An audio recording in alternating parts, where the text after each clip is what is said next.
امریکہ اور اسرائیل کا دفاعی میزائل سسٹم کی تیاری پر اتفاق ہو گیا۔ بھارت میں باحجاب طالبات کے ساتھ امتیازی سلوک، علیحدہ کلاسز میں بٹھا دیا گیا۔ افسوسناک خبر شامل کریں گے سوڈان کے حوالے سے۔ سوڈان میں مظاہرے ایک بار پھر پرتشدد ہو گئے۔ ایرانی صدر سید ابراہیم رئیسی نے کہا ہے کہ ہم اپنی اقتصاد کو ویانا مذاکرات کے نتیجے پر منحصر نہیں کریں گے۔ اہم خبر شامل کریں گے اسرائیل کے حوالے سے۔ ہیبت ناک دھماکے سے تل ابیب دہل گیا، خبر کو سینسر کر دیا گیا۔ ایرانی وزارت خارجہ کے ترجمان سعید خطیب زادہ نے کہا ہے کہ یورپ کو امریکہ کی وعدہ خلافیوں سے باہر نکلنا چاہیے۔ بات کریں گے آسٹریلیا کے حوالے سے۔ کرونا کی وجہ سے بند آسٹریلیا نے 2 سال بعد فضائی اور زمینی سرحدیں کھولنے کا فیصلہ کر لیا۔ اور آخر میں بات کریں گے ایران کے علی شمخانی کے حوالے سے۔ علی شمخانی نے کہا ہے کہ جس سمجھوتے میں سبھی پابندیوں کا خاتمہ نہ ہو وہ اچھے سمجھوتے کی بنیاد نہیں بن سکتا۔ السلام علیکم، میں ہوں حاشر رضا۔ خبروں میں تفصیلات کا آغاز کریں گے ایک بریک کے بعد۔ Stay tune to Ahl Bait channel.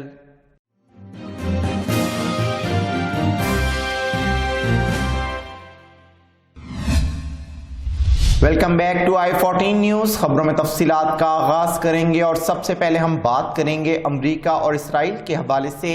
امریکہ اور اسرائیل کا دفاعی میزائل سسٹم کی تیاری پر اتفاق ہو گیا۔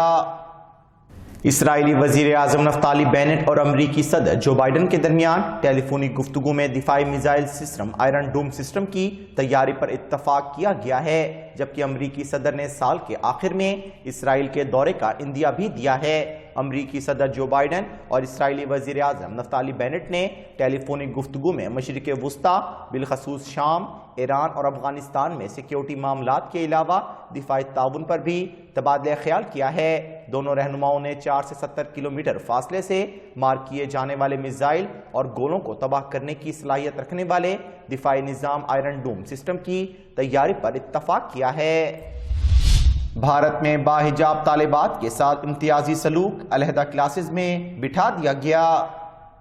بھارت میں مسلمان باحجاب طالبات امتیازی سلوک کا شکار ہو گئیں۔ ریاست کرناٹک کے ایک کالج میں باحجاب طالبات کو علیحدہ کلاس رومز میں بٹھا دیا گیا اور کسی ٹیچر نے ان کو نہیں پڑھایا۔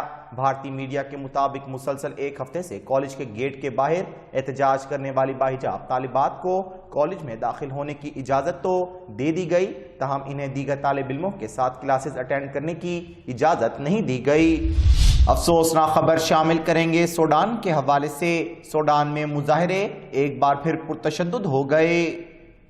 افریقی ملک سوڈان میں مہنگائی میں اضافے اور کئی مطالبات کو لے کر مسلسل مظاہرے ہو رہے ہیں۔ شروع میں تو یہ مظاہرے پرامن تھے، لیکن بعد میں پرتشدد ہو گئے۔ پولیس نے بھی مظاہرین کے خلاف طاقت کا استعمال کیا ہے۔ مظاہرین کا الزام ہے کہ پولیس کی جانب سے طاقت کے استعمال کی وجہ سے مظاہرے پرتشدد ہو گئے۔ ایرانی صدر سید ابراہیم رئیسی نے کہا ہے کہ ہم اپنی اقتصاد کو ویانا مذاکرات کے نتیجے پر منحصر نہیں کریں گے۔ صدر جمہوریہ ایران سید ابراہیم رئیسی نے کہا ہے کہ ان کی حکومت ملک کے اقتصاد کو ویانا میں ایران کے خلاف پابندیوں کو ہٹانے کے لیے جاری مذاکرات کے نتیجے پر منحصر نہیں کرے گی۔ فن لینڈ کے ساتھ ایران کے دیرینہ تاریخی تعلقات کا ذکر کرتے ہوئے انہوں نے کہا کہ ایران میں انقلاب کی کامیابی کے بعد دونوں ملکوں کے مابین تعلقات مستقل طور پر دوستانہ رہے ہیں، لیکن فن لینڈ کو ہوشیار رہنا چاہیے کہ کہیں دوسرے ملکوں کے ساتھ اس کے تعلقات بیرونی عناصر سے متاثر نہ ہو جائیں۔ اہم خبر شامل کریں گے اسرائیل کے حوالے سے۔ ہیبت ناک دھماکے سے تل ابیب دہل گیا، خبر کو سینسر کر دیا گیا۔ صہیونی دارالحکومت تل ابیب کے ریشیون میں بہت ہی خطرناک دھماکہ ہونے کی خبر ملی ہے۔ رپورٹ کے مطابق یہ دھماکہ اتنا شدید تھا کہ کئی شہروں میں اس کی آواز سنائی دی، جبکہ یہ علاقے ریشیون سے کافی فاصلے پر ہیں۔ ریشیون میں رہنے والے ایک شخص نے نامہ نگار کو بتایا کہ دھماکہ اتنا شدید تھا کہ زمین لرز گئی، گویا زلزلہ آ گیا ہو۔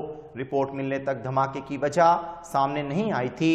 قابل ذکر ہے کہ اس خبر کے سامنے آتے ہی صہیونی میڈیا نے اس خبر کو پوری طرح سینسر کر دیا اور پھر اس واقعے کے حوالے سے مزید تفصیلات سامنے نہیں آ سکیں۔ ایرانی وزارت خارجہ کے ترجمان سعید خطیب زادہ نے کہا ہے کہ یورپ کو امریکہ کی وعدہ خلافیوں سے باہر نکلنا چاہیے۔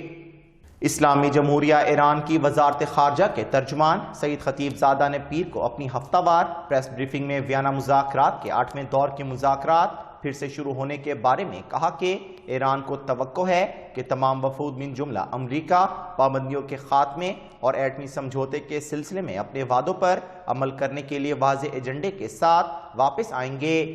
ایران کی وزارت خارجہ کے ترجمان نے امریکی حکام کے اس بیان پر کہ وہ ایٹمی سمجھوتے کی پاسداری کے تعلق سے آئندہ حکومت کے بارے میں ضمانت نہیں دے سکتے، کہا کہ ایران اور گروپ 4+1 اور یورپی یونین کے نمائندے کا اصرار ہے کہ امریکی حکومت کو آئندہ کے لیے صحیح ضمانت دینا چاہیے۔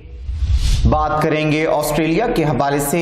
کرونا کی وجہ سے بند آسٹریلیا نے 2 سال بعد فضائی اور زمینی سرحدیں کھولنے کا فیصلہ کر لیا۔ عالمی خبر رساں ادارے کے مطابق آسٹریلیا نے آئندہ 2 ہفتوں میں ویکسین کا کورس مکمل کرنے والے سیاحوں کے لیے ملکی سرحدیں کھولنے کا فیصلہ کر لیا۔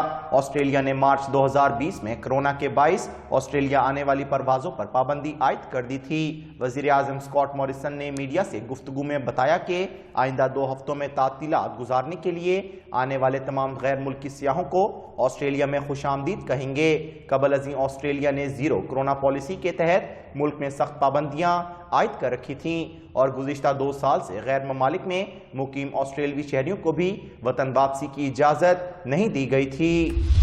اور آخر میں بات کریں گے ایران کے علی شمخانی کے حوالے سے۔ علی شمخانی نے کہا ہے کہ جس سمجھوتے میں سبھی پابندیوں کا خاتمہ نہ ہو وہ اچھے سمجھوتے کی بنیاد نہیں بن سکتا۔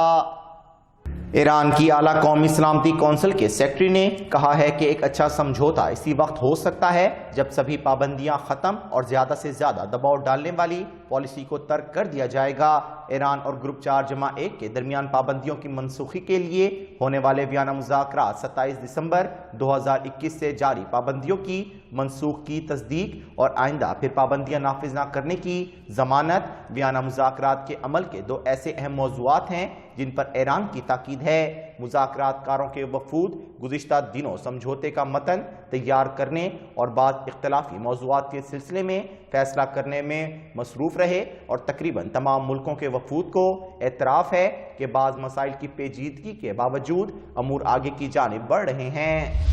i14 نیوز اسٹوڈیو سے فی الوقت اتنا ہی۔ For further details and updates keep watching i14 news or visit our website i14news.tv and log on to Facebook page www.facebook.com/i14news. This is Hashir Raza signing off from i14 news. Allah Hafiz.